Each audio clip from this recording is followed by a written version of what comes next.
You may be missing out on huge opportunities if you or your sales team are only selling to those who really need your product and service. Let me explain. Fun little story here. I've got this 2006 Porsche Cayenne and I get into off-roading, right? And my buddy, we're going to call him Bob. He's a real friend in my life, but I'm going to call him Bob. Hey, Bob, if you're watching this, you know who you are. And we roll on up. What happens at a dealership? Who are they going to pay attention to? The guy, Bob, who says, well, I've got a Ford Bronco on order, one of those new Broncos, you haven't seen them before. And I got this old jalopy, 2006. Not horrible. There's nothing jalopy about it, but it's old. Who do they try to sell a vehicle to? Of course, me. Why? Because he's got a car in order. Okay, so fine. So what ends up happening? He turns around, goes to another dealership, buys a Jeep Wrangler, gets it all prepped with bigger tires, off-road this and that, bumpers and all these winches and lights so he can go off-roading with me on my trip. And he only came for one day. It was a full week, 2-week trip. And he only came for a day because he got injured. But nonetheless, he bought a vehicle for a single trip. Okay, great. What do? Go back to another dealership. What happens?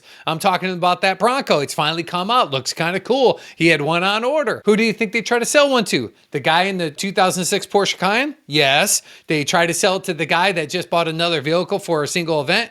No. And what's he end up doing? Turn around, going to the Hillsboro dealership, buying a wild track Bronco. Again, you're kind of getting where we're going with this. 2006 Porsche Cayenne rolls on up. Another buddy has a brand new Bronco. What do? He upgraded the Bronco. He got better suspension. He's got better tires. He's got this rack system on top to be able to hold the tent and all these amazing things. And who do they try to sell him a Bronco? To me. I'm interested, but the habits show he's committed to that type of purchasing style based on wants, not needs. I'm dying to hear how you're doing it.